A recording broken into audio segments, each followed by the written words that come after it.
ഉത്തമഗീതം 6-ാം അധ്യായം 1 മുതലുള്ള വാക്യങ്ങൾ. സ്ത്രീകളിൽ അതിസുന്ദരിയായുള്ളോവേ, നിന്റെ പ്രിയൻ എവിടെ പോയിരിക്കുന്നു? നിന്റെ പ്രിയൻ ഏത് വഴിക്ക് തിരിഞ്ഞിരിക്കുന്നു? ഞങ്ങൾ നിന്നോടുകൂടെ അവനെ അന്വേഷിക്കാം. തോട്ടങ്ങളിൽ മേയിപ്പാനും താമരപ്പൂക്കളെ പറിപ്പാനും എന്റെ പ്രിയൻ തന്റെ തോട്ടത്തിൽ സുഗന്ധസസ്യങ്ങളുടെ തടങ്ങളിലേക്ക് ഇറങ്ങിപ്പോയിരിക്കുന്നു.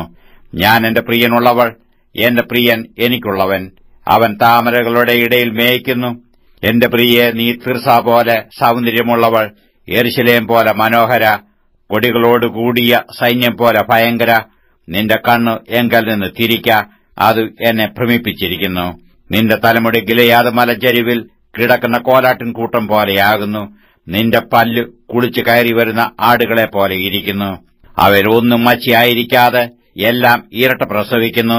നിന്റെ ചെന്നികൾ നിന്റെ മൂടുപടത്തിന്റെ ഉള്ളിൽ മാതളപ്പഴത്തിന്റെ ഖണ്ണം പോലെ ഇരിക്കുന്നു.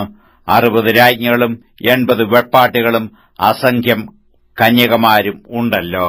എന്റെ പ്രാവും എന്റെ നിഷ്കളങ്കയുമായവളോ ഒരുത്തി മാത്രം. അവൾ തന്റെ അമ്മയ്ക്ക് ഏകപുത്രിയും തന്നെ പ്രസവിച്ചവൾക്ക് ഓമനിയുമാകുന്നു. കന്യകമാർ അവളെ കണ്ടു ഭാഗ്യവതിയെന്ന് വാഴ്ത്തും.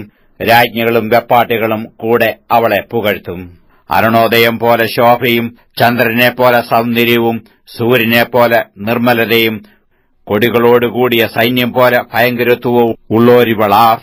ഞാൻ തോട്ടിനരികെയുള്ള സസ്യങ്ങളെ കാണേണ്ടതിനും മുന്തിരിവള്ളി തളിർക്കയും മാതളനാരകം പൂക്കുകയും ചെയ്തുപോയെന്ന് നോക്കേണ്ടതിനും അക്രോധത്തോട്ടത്തിലേക്ക് ഇറങ്ങിച്ചെന്ന് എന്റെ അഭിലാഷം ഹേതുവായി ഞാൻ അറിയാതെ എന്റെ പ്രവചനത്തിൻ രഥങ്ങളുടെ ഇടയിലെത്തി.